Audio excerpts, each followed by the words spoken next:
Doctor Suryavanshi साहेबांचा सत्कार करावा.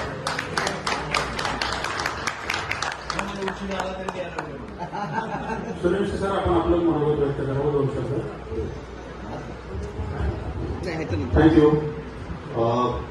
चांगला कार्यक्रम आयोजित केला त्याबद्दल आयोजन समितीचे माने सरांचे खूप खूप धन्यवाद. सगळ्यांनी उत्स्फूर्त सहभाग एक शॉर्ट पिरियडमध्ये दाखवला. त्याच्यावरूनच कळतं की एकमेकाची आपल्याला किती म्हणजे ओढ आहे आणि भेटण्याची किती इच्छा होती. परत परत असे कार्यक्रम होत राहिले जेणेकरून ज्या काही विस्मरणात चाललेल्या ज्या गोष्टी आहेत त्या परत. आताच एक माझा मित्र आहे श्रीकांत मालपाणी, मला वाटतं आम्ही शाळा सोडली तेव्हापासून आता पहिल्यांदा भेटतो. 86 नंतर आम्ही आत्ता भेटतो. तर अशा काही चांगल्या घटना या निमित्तानं होतात, त्याचा आनंद आहे. परत एकदा खूप खूप धन्यवाद. Thank you very much.